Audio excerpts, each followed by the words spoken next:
জামায়াত শিবির ও right wing বলয় mob মাজার পত্রিকা অফিস ও সাংস্কৃতিক প্রতিষ্ঠানে হামলার মাধ্যমে নির্বাচনী বৈতরণী পার করে ফেলেছে বলে অভিযোগ করেছেন অন্তর্বর্তী সরকারের সাবেক উপদেষ্টা মাহফুজ আলম। সামাজিক যোগাযোগ মাধ্যম ফেসবুকে খেলা শেষ খোদা হাফেজ শীর্ষক এক পোস্টে তিনি এ অভিযোগ করেন। ফেসবুক পোস্টে মাহফুজ আলম লিখেছেন, খেলা শেষ খোদা হাফেজ। রাইট উইং অ্যাক্টর আর কুশীলবদের ফার রাইট এলিমেন্টস ইউজ করার ভয়ঙ্কর খেলা এখন কোন পর্যায়ে আছে?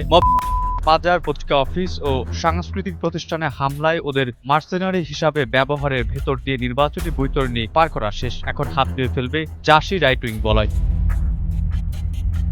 মাহফুজ লিখেছেন, কিন্তু গত ২ বছর কিভাবে ফার রাইট এলিমেন্টস কথিত রাইট উইং কুশীলবদের দ্বারা সৃষ্টপুষ্ট হইল, সেকুলার মুক্তিযুদ্ধে বিশ্বাসী মধ্যবিত্ত শ্রেণীর মনে জুলাই নিয়ে বীতশ্রদ্ধা তৈরির ভূমিকা রাখল এবং কাদের আশকারায় শরিকানায় এ সকল ফার রাইট এলিমেন্টস জুলাইকে একটা ইসলামী ঐতিহাসিকবাদী পুনর্জাগরণবাদী বিপ্লব বানানোর স্বার্থে অনলাইনে অফলাইনে বেসামাল মব নৈরাজ্য চালানো সেসব আশা করি বিজ্ঞজন বলা শুরু করবে। পোস্টের শেষে মাহফুজ লিখেছেন, আমি গত বছরের শুরু থেকে সব ফার রাইট গুন্ডাতন্ত্র আর ডিজিটাল মবের বিরুদ্ধে বলেছি। সেজন্য কুশীলবদের চক্রান্ত এবং ফুট সোলজারদের দৌরাত্ম্য কম সহ্য করতে হয়নি। সামনের দিনগুলো সবার জন্য রিকনিং এর।